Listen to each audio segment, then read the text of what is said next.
Oke, sudah terlihat ya. Jadi resiko itu apa sih? Nah, resiko itu macam-macam ya. Kalau kita di resiko safety, nah yang apa namanya, yang sudah ambil mata kuliah manajemen resiko, ada kan? Ya, resiko itu apa coba secara umumnya? Ya, siapa yang mau menjelaskan resiko itu apa?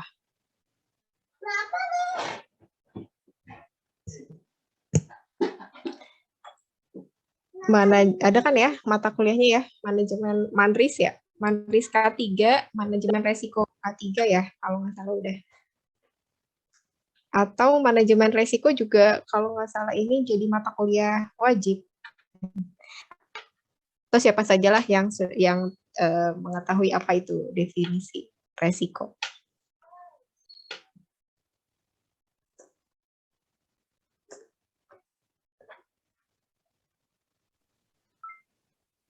Apa tadi, Bu? Definisi resiko, definisi resiko.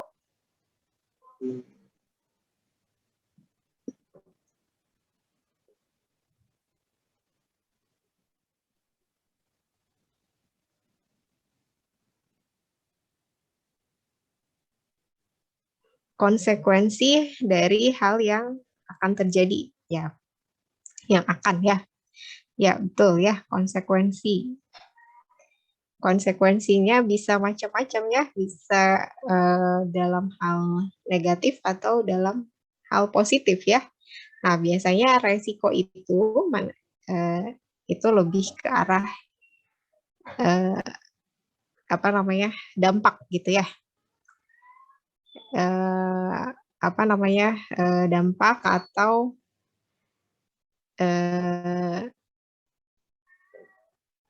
terjadinya loss atau kehilangan begitu. Oke. Iya kah? Siapa ya? Nggak ada di sini. Oh iya.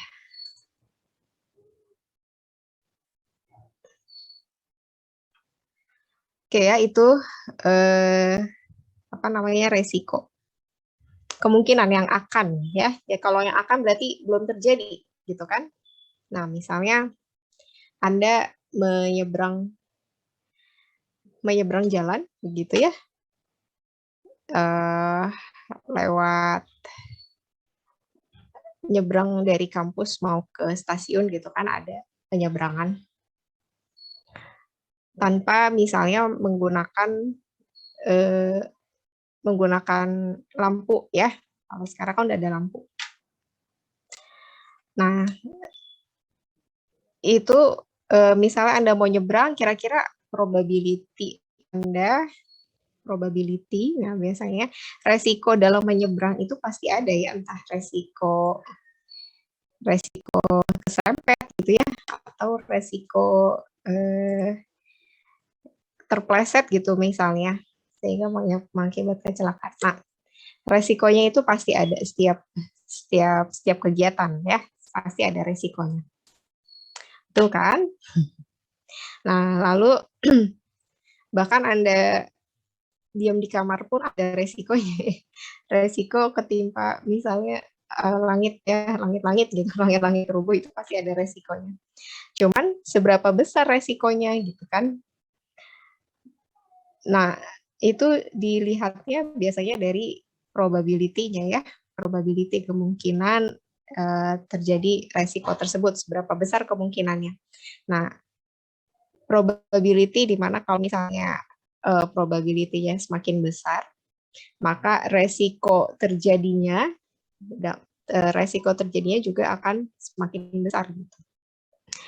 Nah, kalau itu resiko secara umum. Kalau kita berbicara mengenai resiko lingkungan, gitu ya, resiko lingkungan itu dilihatnya dari sini ya, dari rumus ini. Merupakan ya perkalian antara atau berhubungan lurus gitu ya.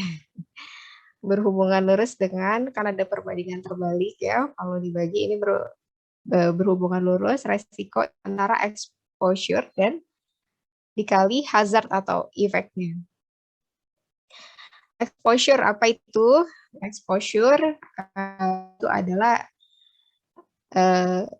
apakah ya bahan kimia atau karena kita mengacunya pada hazard lingkungan, biasanya yang berpotensi untuk mencemari itu adalah bahan kimia ya, bahan berbahaya, bahan beracun.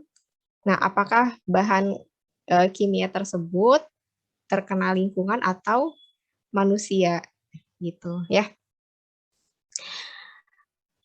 Apakah terkena lingkungan atau manusia ya, exposure-nya ada atau tidak? Kemudian kalau ada, berapa kuantitasnya? Nah, kita bicara kuantitas di sini. Berapa besarnya? Ya, yang terkena lingkungan atau terkena manusia gitu ya. Misalnya, nah lalu dikali ya, exposure dikali dengan hazard atau efeknya. Jadi seberapa beracun bahan kimia tersebut, begitu. Ya, analoginya seperti Anda meminum obat gitu ya. Biasanya minum obat itu ada dosisnya. Dosisnya itu biasanya dihitung dari berat badan gitu ya. Dari berat badan orang yang makan gitu. Kalau misalnya orang dewasa 500 mg biasanya kalau parastamol gitu kan. Kalau anak kecil biasanya 100 mili atau biasanya berapa miligram per kilogram gitu kan. Nah, itu ada dosisnya. Nah, dosisnya itu dihitung untuk apa? Supaya aman ya, dimasuk ke dalam tubuh supaya aman. Bisa mengobati dengan baik gitu ya. Kalau misalnya kebanyakan jadi keracunan atau apa. Nah, itu sama halnya, jadi seberapa banyak ya quantity dari chemical yang masuk ke dalam tubuh, lalu seberapa besar ya, seberapa beracunnya bahan kimia tersebut. Oke, ini tentang resiko dari lingkungan, exposure dan hazard atau effect. Jadi yang paling pertama kita harus tahu dulu itu adalah hazardnya ya, hazardnya dari bahan kimia tersebut ya, bahan kimia. Nah ini pengertiannya dari atau hazard itu artinya berbahaya ya. Hazard and toxic materials biasanya kalau dalam bahasa Inggris, atau dalam bahasa Indonesianya disebut dengan bahan berbahaya dan beracun ya. Bahaya atau hazard, kemudian beracun dan atau toksik selain bahaya dan juga beracun begitu. Nah, menurut menurut di peraturan pemerintah nomor 22 tahun 2021 ya, yang terbaru yang undang-undangnya sudah saya share di LMS. Nah, di situ pengertian B3 adalah zat, energi, dan atau komponen lain yang karena sifat, konsentrasi, dan atau jumlahnya, baik secara langsung dapat mencemarkan atau merusak lingkungan hidup, dan atau membahayakan lingkungan hidup, kesehatan, serta kelangsungan hidup manusia dan makhluk hidup lain. Oke, ya, jadi bisa dalam bentuk zat, ya, energi itu berarti sesuatu yang tidak kasat mata begitu ya. Energi atau komponen lain yang karena sifat ya. Nah, tadi ya konsentrasi ya seberapa banyak kuantitasnya atau jumlahnya, baik secara langsung dapat mencemarkan atau merusak lingkungan hidup dan atau membahayakan lingkungan hidup. Ya, jadi kalau dia sudah membahayakan kepada lingkungan atau mencemarkan, merusak, ya itu masuknya ke B3. Atau lingkungan lingkungan hidup tersebut menjadi berubah sifat begitu ya. Jadi ikan pada mati gitu misalnya, kemudian air laut berubah warna gitu ya. Ya itu kan membahayakan lingkungan hidup, membahayakan kesehatan gitu ya. Kemudian sampai kelangsungan hidup manusia. Nah, ini bisa menyebabkan sakit atau kematian pada manusia. Nah, atau makhluk hidup lain. Jadi nggak hanya manusia saja, tapi makhluk hidup lain. Misalnya kalau pencemarannya di laut, makhluk hidup lain itu adalah biota laut misalnya, atau sungai begitu. Kalau sampai mencemarkan ikan-ikannya pada mati gitu misalnya, nah itu sudah masuk ke B3 ya. Kemudian ada di situ disebutkan ya istilahnya limbah B3. Nah, biasanya limbah itu adalah sesuatu yang tidak diinginkan begitu ya. Side effect atau side material yang biasanya sisa dari proses ya limbah. Ada limbah B3, selanjutnya disebut limbah B3 adalah sisa suatu usaha dan atau kegiatan yang mengandung B3 ya, bahan berbahaya dan beracun gitu. Ini pengertian dari hazard itu sendiri.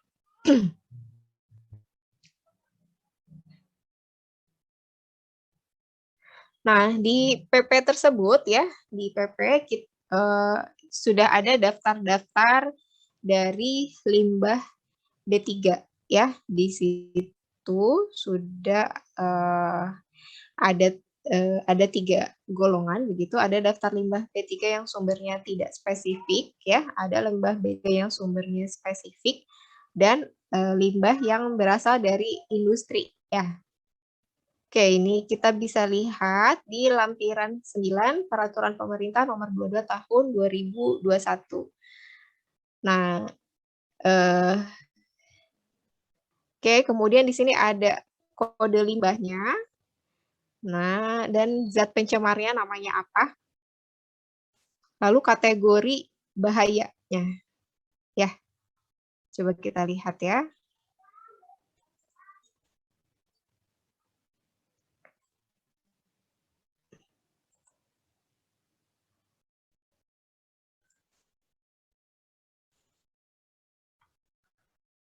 Oke, ini dari lampiran 9 tersebut ya, kalau kita lihat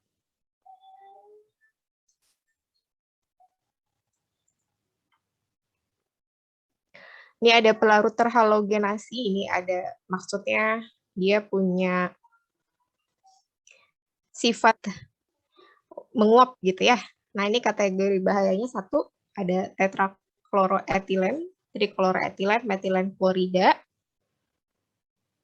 Nah, ini biasanya klorobenzena, fluorokarbon terklorinasi. Nah, ini dari golongan-golongan halogen ya, halogen Cl, klor ya, kemudian fluor gitu ya, jadi golongan-golongan halogen. Lalu pelarut yang tidak terhalogenasi aseton atau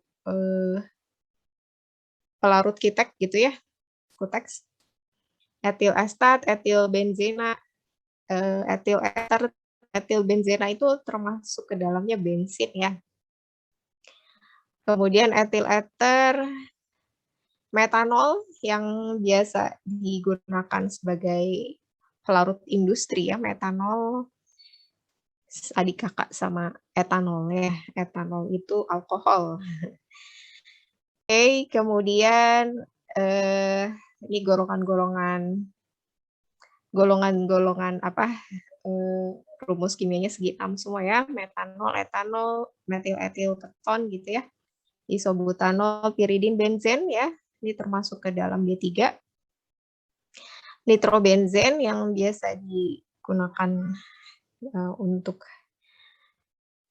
bahan yaitu peledak ya. Kemudian asam basanya amonium hidroksida, asam hidrobromat. Nah, ini yang biasanya digunakan untuk reaksi pelarut ya, pelarut dalam industri kimia, kalium hidroksida, asam sulfat, asam klorida. Nah, ini termasuk kategori bahaya. Kemudian ini limbah yang tidak spesifik, aki atau baterai bekas. Nah, ini termasuk limbah B3. Jadi kalau Anda punya baterai bekas di rumah, jangan dibuang sembarangan ya. Kumpulkan lalu setorkan ke bank sampah ya, atau dinas lingkungan hidup biasanya ada di setiap kota, di setiap daerah, atau biasanya ke bank sampah sih ya, dikumpulkan lalu dibuang ya, mereka akan masuknya ke limbah B3. Lalu debu dan fiber asbes karena mengandung ini asbes biru, asbes coklat, asbes abu-abu, air lindi yang dihasilkan dari penimbunan akhir limbah B3. Air lindi itu yaitu air basah gitu ya. Limbah dan atau buangan produk yang terkontaminasi atau mengandung merkuri, nah ini konsentrasinya lebih besar dari 10 ppm. Ya, jadi kalau mengandung merkuri, kira-kira misalnya seperti peleburan pemurnian emas itu biasanya mengandung merkuri, itu masuk ke dalam limbah B3. Limbah dari laboratorium sudah pasti ya. Pelarut, limbah terkontaminasi, limbah karbon aktif, kemudian apalagi kemasan bekas B3 ya, limbah elektronik, limbah resin, limbah sludge, kemudian kain majun ya, itu tadi tabel yang tidak daftar limbah yang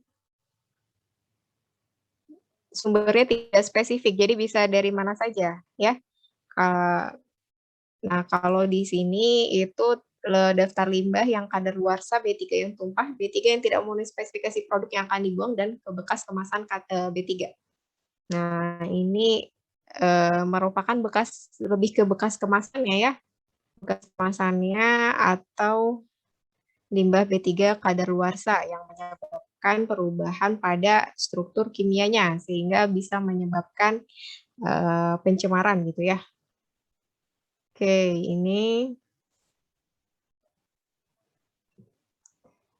fenol ya, ini rumus-rumus kimia semua ya. Gas fluor, asam garam natrium. Oke, lalu banyak ya di sini.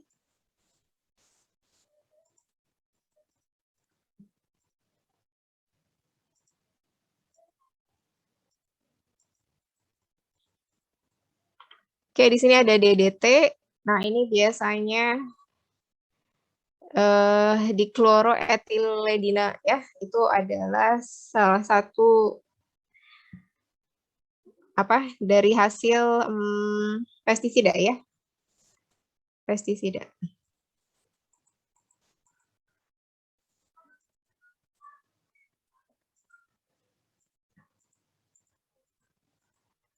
Oke, ini masih banyak, lalu ada di tabel 3 nanti ya. Tuh banyak ya. Ini daftar limbah dari sumber spesifik umum. Spesifik umum artinya dari misalnya kita punya pupuk ya. Limbahnya apa gitu kan? Pupuknya ada, kalau pupuk Korea nih misalnya urea, ZA, TSP, DSP, kalsium sulfat, asam sulfat, amoniak, asam fosfat, asam nitrat. Nah, ini limbahnya kategori bahayanya 2 ya, ada limbah karbon aktif selain karbon aktif dengan kode limbah. Ini limbah juga. Kemudian proses reaksi kimia ya, fasilitas penyerap asam nitrat, proses regenerasi dari desulfurasi dan lapisan filter, IPAL yang mengolah efluen dari proses produksi pupuk dan banyak senyawa nitrogen. Nah, ini sludge IPAL-nya itu masuk ke kategori B3. Kemudian proses kloroalkali tidak termasuk pemurnian garam yang dilakukan di ladang garam. Oke, ini juga termasuk ke dalam limbah B3 ya. Terus pestisida. Nah, ini pestisida dan produk agrokimia. Ini proses pembuatan bahan baku pestisida seperti butil, penil, metil, karbamat. Nah, ini mencakup industri insektisida, rodentisida, fungisida, herbisida, industri produk tanaman, dan industri desinfektan. Nah, ini ada residunya, residu proses produksi, kemudian debu emisi, debu tumpahan dari produk. Nah, itu termasuk ke dalam kategori bahaya. Formaldehid, polimer, polimer di kegiatan produksi untuk manufaktur plastik ya, menghasilkan PVC, PVA, polietilen. Nah, ini untuk produk pabrik-pabrik yang pabrik plastik biasanya ya. Pabrik plastik itu sumber limbahnya mengandung B3. Kemudian petrokimia industri, kilang minyak dan gas bumi ya. Itu ada afturnya, kemudian galinnya, minyak tanah atau kerosin, minyak solar yang apabila tidak dia bocor ya, atau pada saat proses produksinya ada tumpahan ya, itu bisa itu termasuk ke dalam limbah B3 yang artinya dapat berbahaya terhadap kelangsungan hidup makhluk ya, makhluk hidup, hewan atau manusia gitu kan. Oke, kemudian pengawetan kayu ya, di sini ada proses pengawetan kayu dengan cara pengolahan kimia dan perendaman kayu dengan bahan pengawet atau bahan lainnya ya. Ini ada kayu biasanya diawetkan kan ya, atau dicelup gitu biar dia anti rayap misalnya. Dari prosesnya ataupun dari ipalnya gitu. Ipal itu industri pengolahan air limbah ya. Jadi biasanya ipal di setiap industri punya ipal begitu. Kalau dia menghasilkan limbah dan memang sejatinya memang harus seperti itu begitu ya, harus ada ipal. Kalau tidak bisa diolah sendiri gitu ya, itu biasanya dibawa ke pihak ketiga ya untuk diolah begitu. Oke, kemudian ini peleburan besi dan baja. Proses peleburannya ada proses casting, proses rolling, proses drawing, sheeting, manufacturing coke.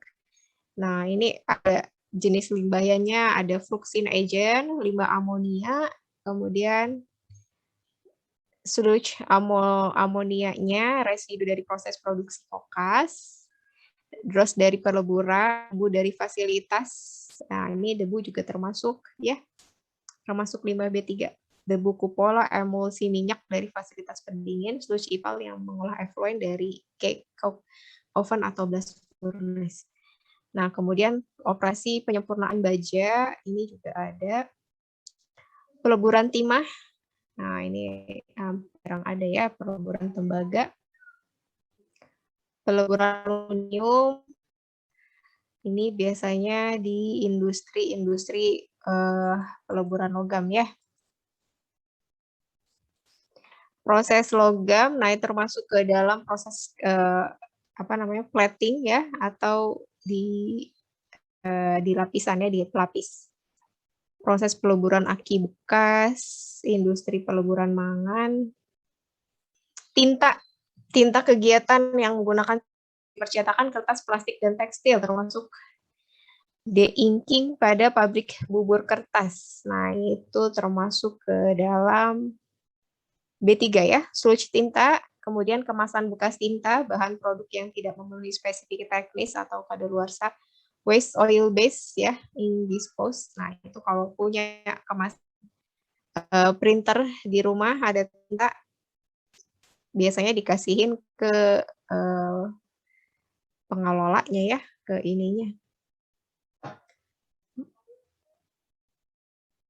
Atau dikumpulkan di taruh di apa di Basiba, kalau di Bogor namanya Basiba, bank sampah Bogor gitu, Basiba. Itu, nah kalau yang tempat lain biasanya ada di Dinas Lingkungan Hidup.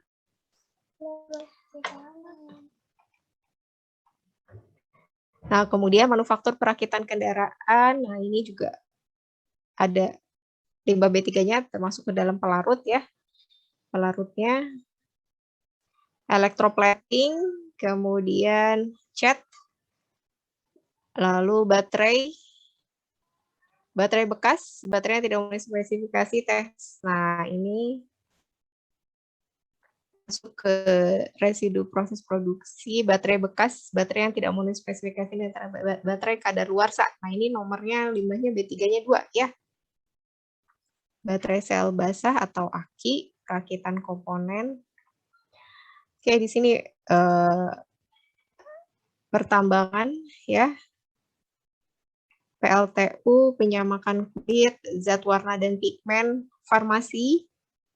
Nah, ini farmasi itu juga jelas ya, dia dalam melakukan proses produksinya, saya menggunakan pelarut atau di dalam laboratorium yang menggunakan pelarut juga.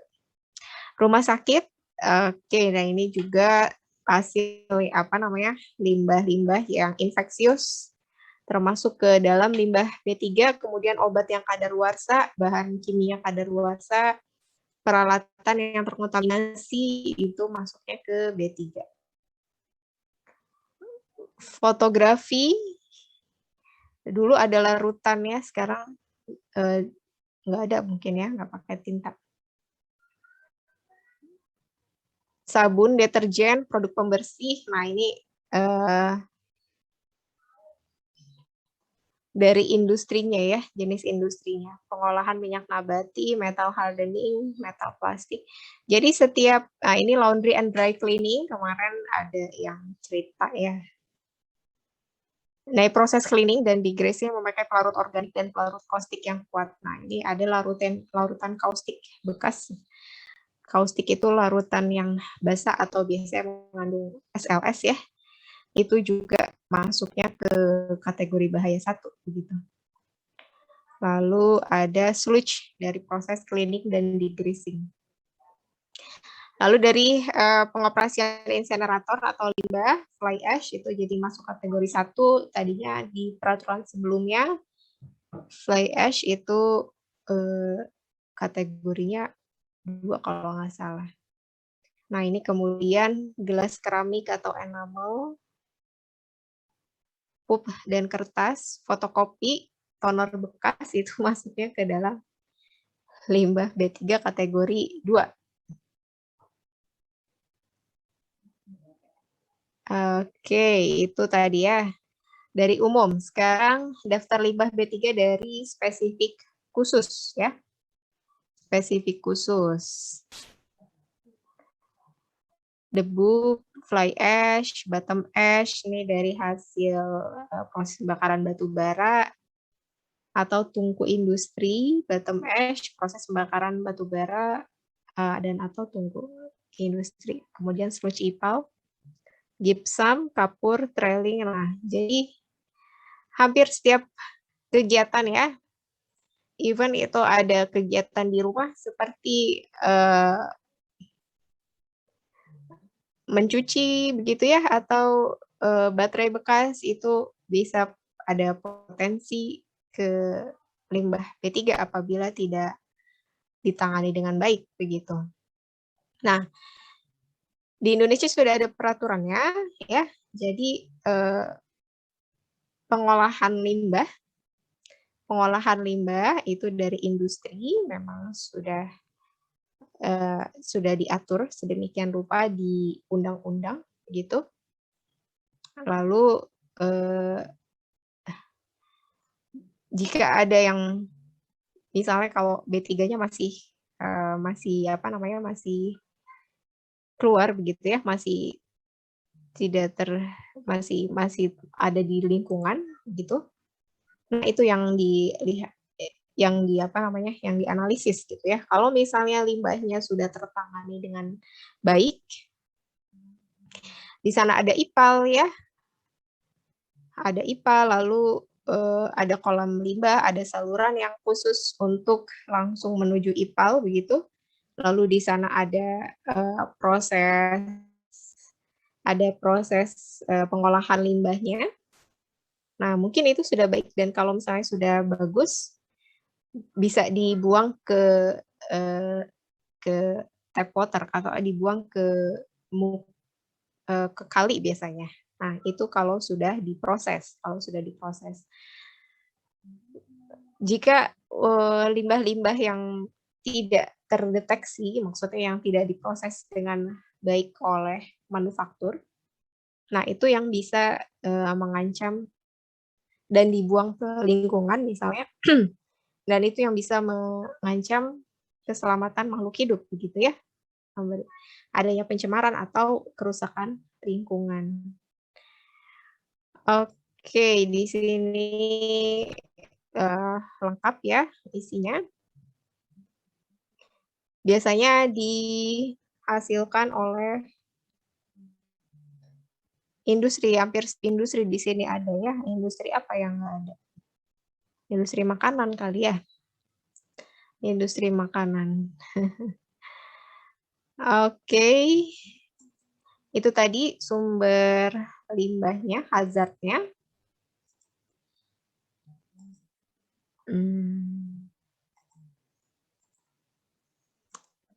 Untuk hazard lain ya, itu kan bahan kimia ya. Nah, ini yang tadi untuk spesifik umum, lalu spesifik khusus. Nah, biasanya kita bicara tentang hazard gitu ya. Hazard itu bisa datangnya dari mana aja, bahaya gitu bisa datangnya dari mana aja, dan bentuknya macam-macam gitu ya. Bentuknya macam-macam. Misalnya adanya objek yang terjatuh itu hazard.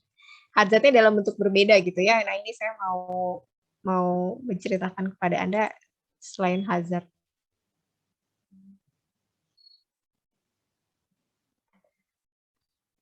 Oke. Nah, ini hazard selain tadi limbah kimia ya, limbah bahan kimia. Nah, kemudian bisa jadi hazard itu berasal dari subjek lain atau berasal dari sumber lain ya. Misalnya contohnya falling bricks di sini atau kejatuhan batu bata gitu ya. Kemudian kejatuhan meteorit atau asteroid gitu kan. Kemudian ada collision atau tumbukan. Kemudian ada floods ya, atau banjir gitu kan. Kemudian mechanical plant. Nah, ini ada liquidnya, gas yang hasil dari proses. Kemudian noise, vibration. Lalu ada gas. Lalu materialnya misalnya wrong identity atau salah label gitu kan, kemudian salah size, kemudian adanya kejatuhan karena adanya corrosion terhadap tempatnya, wadahnya, atau cracking, chemical attack atau fatigue, atau biasanya misalnya di wadah ya, materialnya wadahnya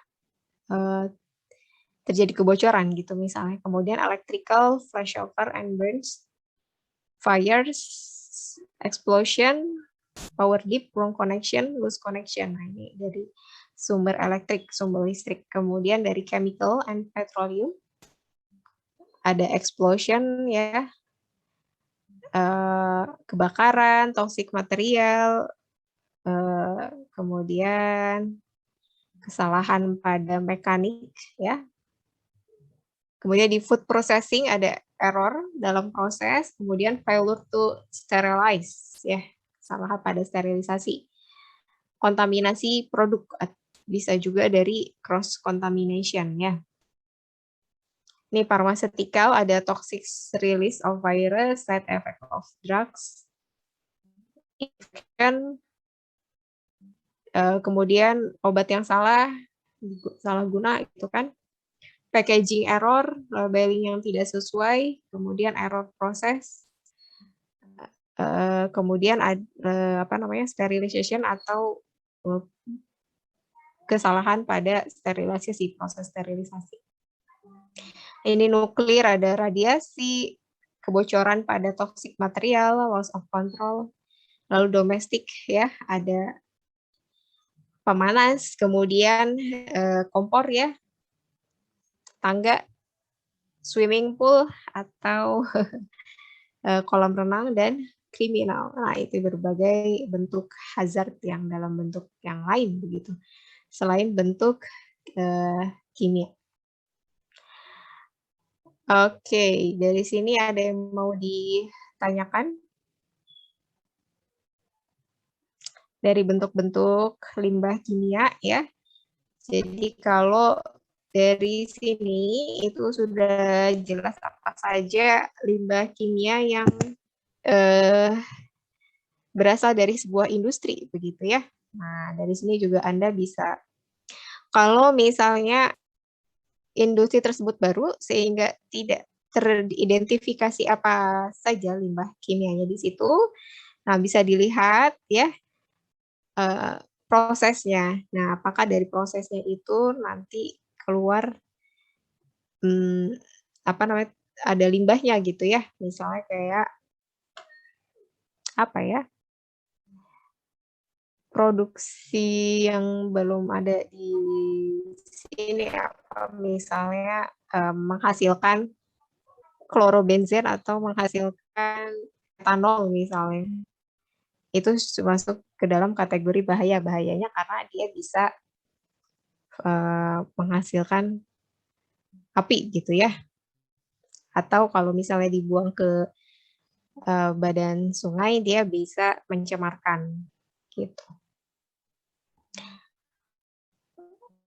Oke, jadi bisa dilihat dari sini, bisa dilihat dari limbah jenis industri apa, lalu limbahnya kira-kira apa, atau dari apa saja zat pencemar yang mungkin dihasilkan dari proses begitu, dari proses ya. Oke, baik. Ada yang mau ditanyakan di sini? Bu, saya mau nanya, Bu. Iya, silakan Aji. Itu kalau misalkan kita punya limbah baterai itu terus dibuang gitu, Bu, itu nanti apakah diproses lagi buat didaur ulang atau diapain lagi, Bu? Kan katanya kan itu berbahaya kan, Bu? Kan banyak tuh yang masih pakai baterai gitu. Oke, bagus ya pertanyaannya. Jadi sayang ya kalau sudah dibuang ke sampah lalu berakhir ke TPS itu tidak pernah dipilih lagi ya. Jadi sudah jadi satu dengan sampah yang lain. Alhasil yang sampah baterai tersebut itu mengkontaminasi PST biasanya. Yang berbahaya itu kan zat kimianya ya. Kalau di baterai itu mengandung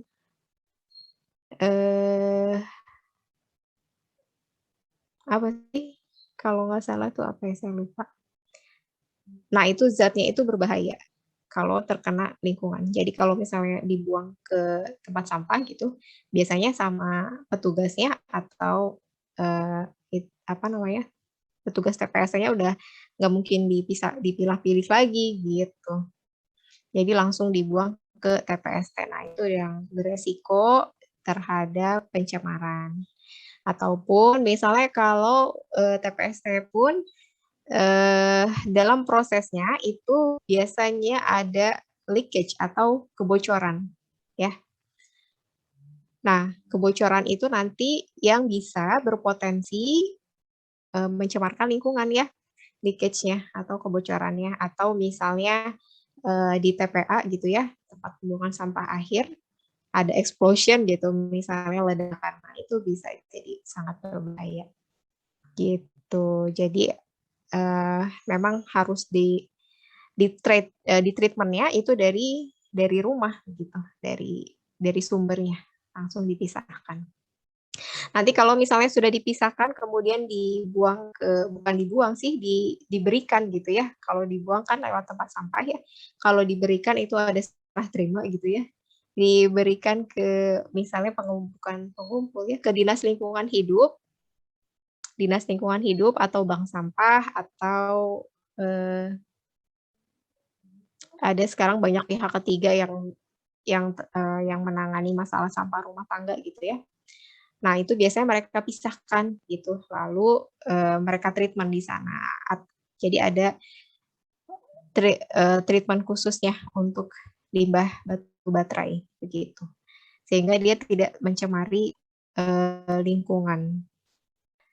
Gitu ya. Dan limbah-limbah misalnya apa ya? Sekarang dulu Mas pakai ada minyak tanah gitu, sekarang mah nggak ada kan. Nah, itu juga termasuk ke dalam B3 juga. Begitu. Oke, baik. Sama-sama, Aji. Nah, yang lain?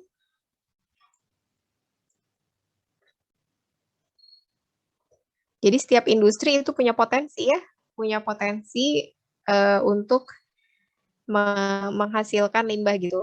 Potensinya entah bisa dari pelarut, biasanya dari proses atau dari dari pelarutnya gitu, misalnya dari laboratorium ya, kemudian misalnya dari pegawai ya, kemudian macam-macamnya, jadi ada potensi, semua ada resikonya, ada hazardnya. Nah, kemudian yang yang diidentifikasi itu hazardnya dan apakah ada potensi untuk mencemari lingkungan ya gitu ya. Apakah ada potensinya untuk mencemari lingkungan apabila tidak di-maintain dengan baik gitu kan. Nah, ini mau share lagi sebuah video.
Limbah berbahaya dan beracun atau yang disebut limbah B3 merupakan limbah yang dihasilkan dari sisa hasil usaha dan atau kegiatan yang bahan produksi dan atau alat yang digunakan mengandung bahan berbahaya dan beracun. Limbah B3 berdasarkan kategori bahayanya terdiri atas 2 kategori. 1. Limbah B3 kategori 1 dan 2. Limbah B3 kategori 2. Limbah B3 berdasarkan sumbernya terdiri atas 1. Limbah B3 dari sumber tidak spesifik. 2. Limbah B3 dari B3 kedaluarsa, B3 yang tumpah, B3 yang tidak memenuhi spesifikasi produk yang akan dibuang, dan bekas kemasan B3. Dan 3. Limbah B3 dari sumber spesifik. Sebagian besar limbah B3 dihasilkan oleh industri. Akan tetapi, ternyata limbah B3 juga dihasilkan dari kegiatan pelayanan kesehatan, selain dihasilkan dari industri. Fasilitas pelayanan kesehatan yang dimaksud di sini antara lain rumah sakit, pusat kesehatan masyarakat, dan klinik pelayanan kesehatan dan atau sejenisnya. Fasilitas pelayanan kesehatan menghasilkan limbah berupa limbah cair, limbah gas, dan limbah padat. Limbah padat yang dihasilkan ada yang bersifat non-medis dan medis. Limbah medis yang dihasilkan ini juga merupakan limbah B3 yang meliputi limbah 1. Dengan karakteristik infeksius, 2. Patologi, 3. Benda tajam, 4. Farmasi, 5. Sitotoksis, 6. Kimiawi, 7. Radioaktif, 8. Kontainer bertekanan, dan 9. Dengan kandungan logam berat yang tinggi. Pengelolaan limbah bahan berbahaya dan beracun selain diatur di dalam Undang-Undang 32 tahun 2009 tentang perlindungan dan pengelolaan lingkungan hidup, juga diatur di dalam Peraturan Pemerintah Nomor 101 tahun 2014 tentang pengelolaan limbah B3. Pengelolaan limbah B3 diatur di dalam peraturan perundang-undangan ini mengamanatkan bahwa terdiri dari kegiatan pengumpulan, penyimpanan, pengangkutan, pemanfaatan, pengolahan, dan penimbunan akhir. Untuk pengolahan memang sangat tergantung pada teknologi. Jadi kalau ada industri yang mengatakan menghasilkan limbah B3 dan kemudian tidak bisa diolah dan menjadi terganggu, maka hal itu sama sekali tidak benar. Pengolahan dilakukan dengan cara termal atau solidifikasi dan alat-alat yang lain yang memang ditemukan dalam teknologi yang lebih berkelanjutan. Dan untuk pengelolaan limbah B3, pemanfaatan sekarang sedang kami kedepankan. Karena banyak yang mengeluh bahwa kalau limbahnya dikategorikan sebagai limbah B3, katanya itu menjadi sulit, tidak bisa dimanfaatkan. Akan tetapi Kementerian Lingkungan Hidup dan Kehutanan telah mengeluarkan kebijakan bahwa yang namanya pengolahan limbah B3, pemanfaatan itu bisa dilakukan. Kami dari Direktorat Jenderal PSLB 3 akan sangat membantu. Untuk pengolahan terkait dengan limbah medis, maka memang dengan cara termal adalah salah satu cara yang bisa memusnahkan limbah medis. Saat ini sedang ada wabah pandemi COVID-19 dan limbah infeksius COVID-19 itu hal yang harus diperhatikan. Dan salah satu cara untuk memutus mata rantai penularan adalah bagaimana kita membakar atau memusnahkan limbah infeksius COVID-19. Dan caranya seperti apa? Caranya adalah dengan menggunakan teknologi termal. Limbah dari Fasiankes itu memiliki dampak terhadap lingkungan dan juga kesehatan. Saya ambil contoh limbah infeksius. Hal ini dapat memperpanjang rantai penularan. Kemudian limbah B3 dari Fasiankes juga, misalnya limbah obat bekas atau yang kadaluarsa, hal ini terkait dengan chemical. Bicara tentang bahan kimia atau chemical, maka bisa tercemar lingkungan jika ini tidak dikendalikan. Misalnya penumpukan dari beberapa chemical atau chemical dari laboratorium, dan itu bisa mengakibatkan terjadinya leaching atau terjadinya pencemaran air tanah. Hal semacam ini hanya dari beberapa poin yang bisa dijelaskan. Namun masih banyak yang bisa kita jelaskan terkait dengan dampak dari limbah Fasiankes ini baik terhadap kesehatan maupun terhadap lingkungan. Limbah B3 yang berasal dari Fasiankes yang cenderung bersifat infeksius karena dinilai dapat berbahaya dan berpotensi menjadi sumber penyakit baru, maka perlu kebijakan dari pemerintah dalam pengelolaannya. Dampak yang diakibatkan limbah B3 yang bersumber dari Fasiankes memang tidak bisa dipandang sebelah mata. Perlu adanya penanganan lebih lanjut dalam menindaklanjutinya. Cara pengelolaan limbah B3 yang bersumber dari Fasiankes tentunya akan berbeda dengan limbah dari lingkungan perumahan. Untuk mengurangi timbulan limbah B3, dapat dilakukan pengurangan dengan cara 1. Menghindari atau mengganti penggunaan material atau peralatan mengandung B3. 2. Melakukan tata kelola terhadap bahan atau material B3. Dan 3. Melakukan tata kelola dalam pengadaan bahan kimia dan bahan farmasi. Limbah B3 infeksius yang dihasilkan dari Fasiankes harus dikemas menggunakan wadah atau kemasan tertutup tidak bocor. Pengisian dilakukan 3/4 dari kapasitas kemasan atau wadah dan dilarang melakukan pemadatan limbah. Disimpan pada tempat penyimpanan limbah B3 yang berizin paling lama 1. 2 hari sejak limbah B3 infeksius dihasilkan pada bangunan tertutup dengan temperatur ruang di atas 0 derajat Celcius. Atau 2. 90 hari sejak limbah B3 infeksius dihasilkan menggunakan cold storage atau ruang berpendingin dengan temperatur lebih kecil atau sama dengan 0 derajat Celcius.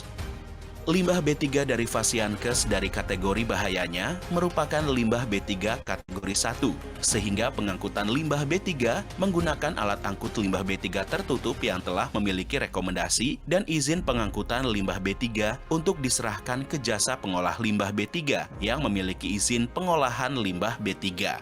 Pengolahan limbah B3 dari Fasiankes dapat diolah oleh penghasil dan atau diserahkan ke jasa pengolah limbah B3 menggunakan insinerator yang telah memiliki izin pengolahan limbah B3. Limbah B3 dari Fasiankes yang dapat diolah menggunakan insinerator tidak mengandung logam berat, merkuri, dan atau tidak mudah meledak. Untuk residu hasil pembakaran insinerator berupa fly ash, bottom ash, dan residu pengelolaan flue gas diserahkan ke penimbun limbah B3 yang telah memiliki izin penimbunan limbah B3. Agar dapat mengantisipasi dan mengurangi dampak yang ditimbulkan, perlu ada bimbingan teknis peningkatan kapasitas pengolahan limbah B3 dari Fasiankes yang cenderung bersifat infeksius. Hal yang perlu kita ketahui juga terkait dengan limbah dari Fasiankes ada 2 poin. Yang pertama limbah infeksius, dan poin yang kedua adalah limbah berbahaya beracun yang berasal dari laboratorium, yang berasal dari apotek, dan lain-lain. Limbah yang infeksius itu perlu dikelola bisa dengan termal maupun non-termal. Yang non-termal ini menghilangkan sifat infeksiusnya, sementara yang termal itu adalah dia bersifat membakar, bersifat menghilangkan. Namun tidak hilang sebetulnya. Karena apa? Karena dia berubah menjadi gas. Nah, gas ini harus dijaga sedemikian rupa sehingga tidak membahayakan lingkungan. Yang kedua adalah terkait limbah B3 yang dari farmasi tadi, dari laboratorium maupun dari obat-obatan yang kadaluarsa. Kalau misalnya dengan autoclave tidak mengurai untuk limbah chemical atau limbah-limbah kimia. Ini biasanya dikelola dengan insinerator misalnya, sehingga dipecah dia rantai-rantai kimianya itu sehingga menjadi limbah yang tidak berbahaya atau menjadi gas yang tidak berbahaya.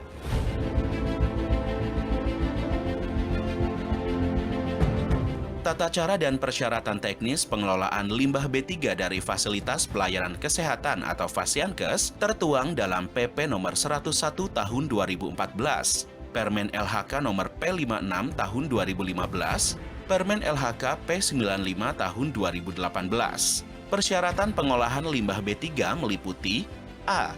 Keterangan tentang lokasi, B. Jenis limbah B3 yang akan dikelola, C. Sumber, karakteristik, dan kode limbah B3 yang akan dikelola, D. Tata letak dan desain konstruksi lokasi dan atau bangunan pengelolaan limbah B3, E. Uji kualitas lingkungan, F. Uraian pengelolaan limbah B3 yang dihasilkan dari proses pengelolaan limbah B3, G. Diagram alir proses pengelolaan limbah B3 yang dilengkapi dengan keterangan dalam bentuk narasi, H. Jenis dan spesifikasi peralatan pengelolaan limbah B3, I. Fasilitas pengendalian pencemaran apabila menghasilkan polutan pencemar lingkungan, J. Perlengkapan sistem tanggap darurat, K. Tata letak saluran drainase untuk penyimpanan limbah B3 fasa cair, L. Asuransi pencemaran lingkungan hidup untuk jasa, M. Laboratorium analisis dan atau alat analisis limbah B3 untuk jasa, N. Laporan realisasi kegiatan pengelolaan limbahan B3 untuk pengajuan perpanjangan izin, O. Izin pengelolaan limbah B3 yang dimiliki atau izin penyimpanan limbah B3 untuk TPS limbah B3 atau izin pengelolaan limbah B3 lain. Alur pengangkutan limbah B3 medis. Pengangkutan limbah B3 medis dilakukan dengan alat angkut limbah B3 yang telah memiliki A. Rekomendasi pengangkutan limbah B3 dari Menteri Lingkungan Hidup dan Kehutanan, dan B. izin pengangkutan limbah B3 dari Menteri Perhubungan. Limbah B3 medis diserahkan ke pengolah limbah B3. Limbah B3 yang dikumpulkan oleh pengolah limbah B3 diolah menggunakan insinerator, dan yang belum diolah disimpan pada tempat penyimpanan limbah B3 yang memiliki pendingin berupa cold storage. Proses pembakaran limbah B3 dengan insinerator. Limbah B3 yang disimpan pada TPS limbah B3 dibawa ke tempat pengolahan limbah B3 menggunakan alat bantu troli, forklift, atau tempat sampah dorong atau alat bantu lain. Pastikan kemasan limbah B3 tidak bocor untuk menghindari ceceran limbah B3. Limbah B3 yang akan diumpankan dilakukan penimbangan terlebih dahulu untuk mengetahui besaran limbah B3 yang akan diumpan sesuai dengan kapasitas bakar insinerator dalam kilogram per jam.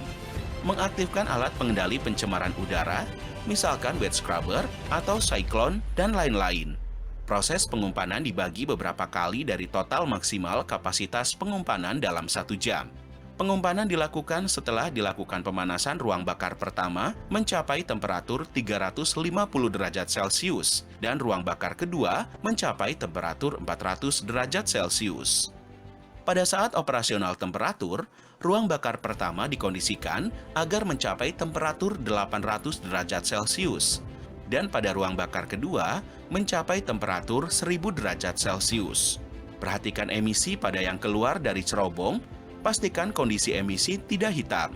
Perhatikan kebutuhan air untuk proses scrubber. Apabila alat pengendali pencemaran udara menggunakan wet scrubber agar proses scrubbing dapat operasional. Air proses scrubbing ditampung pada bak penampungan untuk dipisahkan antara pengotor atau residu pengolahan flue gas dengan air. Air hasil pemisahan dapat digunakan kembali untuk proses scrubbing. Apabila jenuh, dialirkan ke IPAL. Residu pembakaran berupa bottom ash dan fly ash dari insinerator dan residu pengolahan flue gas ditampung menggunakan drum untuk disimpan di TPS limbah B3 untuk diserahkan ke penimbun limbah B3 yang telah memiliki izin dari Menteri Lingkungan Hidup dan Kehutanan. Ada pertanyaan, bagaimana limbah sebaiknya dikelola dengan baik dan yang ideal? Ya? Hal ini bisa kita jelaskan dimulai dari attitude. Pertama adalah kita harus bisa memisahkan mana limbah yang bisa di-recycle, mana limbah yang bisa digunakan kembali, mana limbah yang bisa di-recovery, mana limbah yang perlu memang dimusnahkan. Nah, poin-poin seperti ini penting dikarenakan untuk mengefektifkan pengelolaan atau pengolahan limbah dari Fasiankes itu sendiri. Sehingga jika ini menjadi satu rule di dalam sistem Fasiankes, misalnya dalam rumah sakit misalnya, hal ini akan sangat-sangat luar biasa karena akan mengefektifkan pengolahan limbah B3 itu sendiri. Kami dari Kementerian Lingkungan Hidup dan Kehutanan sangat terbuka untuk bisa berdiskusi, dan apabila terjadi kesulitan di kalangan para industri terkait dengan pengelolaan limbah B3, mari hadir kepada kami, datang kepada kami, dan kami akan berusaha mencarikan solusinya.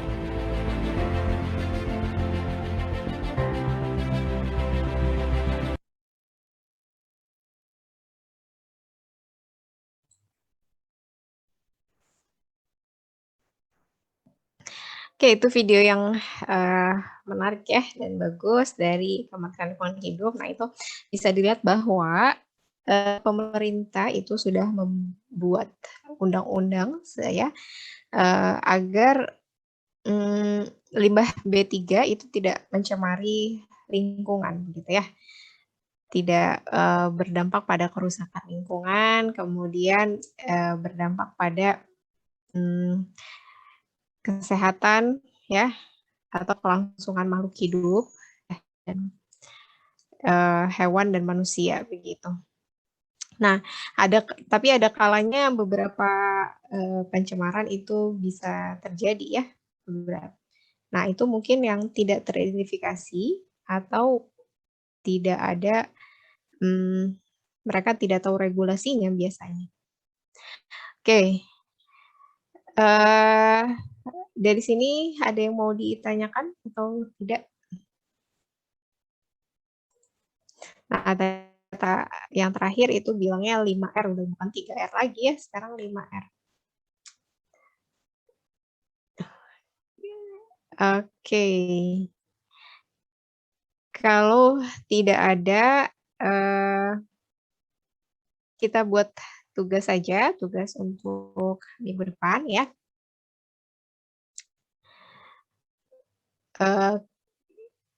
Kita sudah, kita buat tugas kelompok begitu ya, satu kelompok 4 sampai 5 orang. Nah, kalau di sini ada kalau tidak salah ingat saya itu punya 34 mahasiswa ya. 34 mahasiswa, lalu dibagi menjadi 4 sampai 5 kelompok, kira-kira ada 6 sampai 7 kelompok gitu. Nah, Anda cari mengenai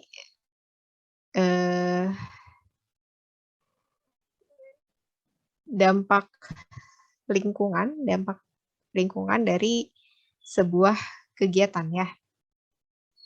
Misalnya, dampak lingkungan dari sebuah kegiatannya bisa macam-macam.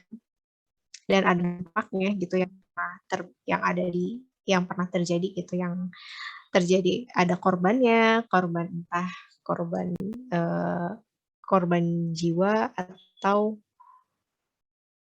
kematian biota, kematian makhluk hidup, misalnya ikan atau apa, pencemaran misalnya terjadi perubahan pada warna laut atau apa gitu ya.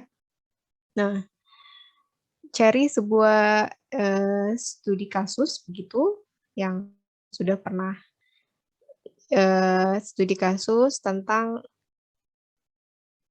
dampak lingkungannya ya, bentuk kegiatannya apa, kemudian dampak lingkungannya apa gitu. Misalnya bentuk kegiatannya itu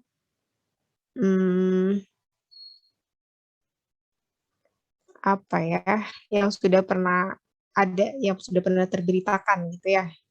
Biasanya kan kalau ini sumbernya dari internet gitu kan, internet itu biasanya di berita atau di jurnal biasanya. Misalnya apa ya, saya ngasal aja nih, misalnya dari pabrik tempe gitu ya, pabrik tahu. Nah, biasanya kalau untuk industri rumah, industri UMKM, itu tidak ada pengolahan IPAL-nya ya, tidak ada IPAL. Jadi dia akan membuang hasil sisa produksinya itu di badan sungai begitu, di selokan. Misalnya terlihat bahwa karena selama bertahun-tahun selokannya menjadi keruh begitu ya, lalu kalau sudah pasti tidak ada makhluk hidup di sana ya. Nah itu misalnya, lalu apalagi? Lalu identifikasi kira-kira apa bahan kimia pencemarnya gitu. Ya, dari tadi daftar limbah B3 di lampiran 9 di peraturan pemerintah yang tadi saya tunjukkan. Atau misalnya apalagi yang sudah pernah terberitakan itu limbahnya HG misalnya dalam proses pemurnian emas. Nah, itu kalau nggak salah dulu di daerah Pongkor sempat banyak yang seperti itu ilegal, lalu kemudian diambil alih ya oleh PT Antam. Nah, sebelum itu banyak karena sungainya sudah tercemar pada saat itu sehingga banyak korban, tapi itu berita sudah lama. Tapi itu merupakan salah satu di mana tadi Hg atau merkuri itu salah satu limbah berbahaya. Gitu ya, coba cari studi kasusnya, biasanya dari jurnal, dari majalah, atau majalah lingkungan, atau misalnya dari internet. Ya, per kelompok satu kelompok 4-5 orang, cari kasusnya, pencemarannya apa, lalu dampaknya apa, gitu. Oke, dari sini sudah paham?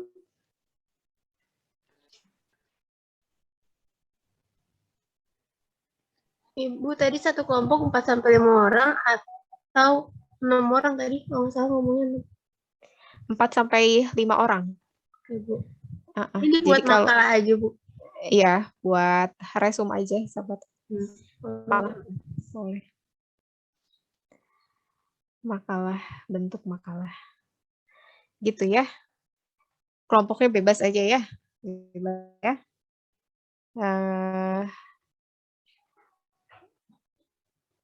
Apa ada lagi yang mau ditanyakan atau sudah jelas kira-kira? Terakhir kapan, Bu? Minggu depan. Minggu depan ya. Pekan depan sebelum kuliah biasanya saya ada kasih deadline-nya itu hari Rabu ya, jam 12 malam. Hari Rabu jam 12 malam di LMS ya, assignment di LMS. Gitu, jadi Anda unggah di sana. Bu, Ya. saya mau nanya Bu, kalau misalkan tadi telat absen gimana ya Bu? Telat absen. Ya late. Oh, masih bisa di itu ya Bu? Kenapa alasannya? Saya tadi habis ini Bu, habis ke tempat kerja praktek Bu. Ya. Terus saya juga nggak tahu kalau kelasnya lewat LMS Bu. Oh gitu. Iya. Tidak Mohon ada maaf ya yang Bu. Oke, tidak ada yang mengumumkan ya. Saya juga tidak mengumumkan di grup. Oke, paling late aja sih. Lumayan sih. Bisa ada skornya. Oke, Mariani tadi bertanya. Iya, Bu. Untuk tugasnya ini berupa resume atau makalah yang harus ada daftar isi, latar belakang, dan sebagainya, Bu. Oke, biasa resume saja. Oke, terima kasih, Bu. Ya, sama-sama. Jadi resume misalnya ada sebuah berita begitu ya. Berita pencemaran misalnya, kemudian industrinya apa, lalu Anda cari tahu misalnya dari sumber berita lain gitu ya, dari sumber berita lain tentang berita yang serupa misalnya, kemudian dampaknya apa.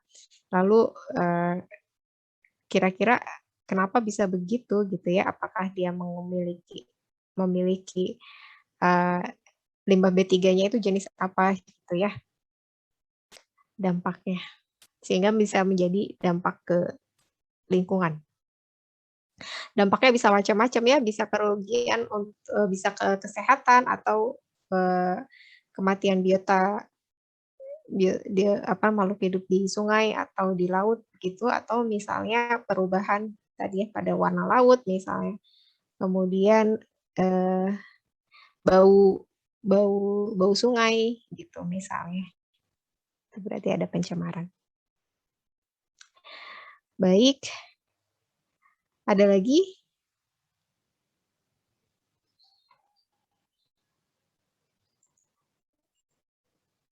Kalau tidak ada, mungkin kita cukupkan. Kita dokumentasi dulu kelas hari ini.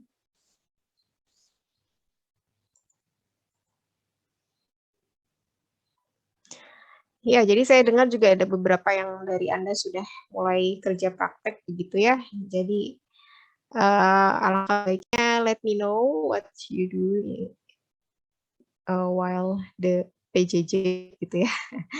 Jadi saya tidak menduga-duga begitu. Nah, jadi kalau nggak salah ada beberapa orang yang hari ini ke mana? Ke industri atau yang sedang KP gitu ya. Nah, padahal kalau PJJ nggak apa-apa gitu, maksudnya nggak bisa ketahuan juga, tapi alangkah baiknya Anda melapor gitu ya. Oke, kita ini dulu, foto dulu dari screen 1. Apalagi di semester 7 sekarang ada yang sudah ada KP. KP-nya ada yang 3 bulan tadi.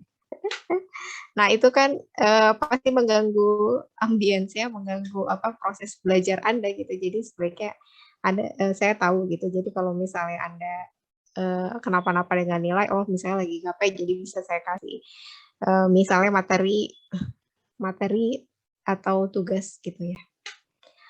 Oke, baik. Di halaman pertama 1, 2, 3. Mana sih?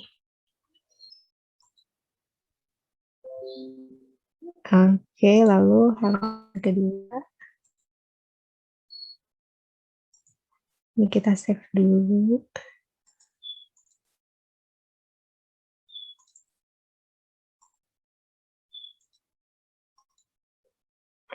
Halaman kedua, 1, 2, 3.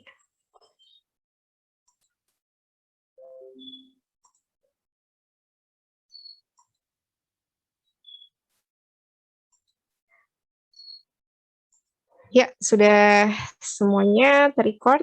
Baik, terima kasih sudah di 28 orang ya yang sudah bergabung pada hari ini. Kita jumpa lagi di depan. Jangan lupa tugasnya. Assalamualaikum warahmatullahi wabarakatuh. Selamat sore. Terima kasih, Ibu. Waalaikumsalam, Bu. Terima kasih, Bu. Ya, Waalaikumsalam, makasih, Bu. Oke.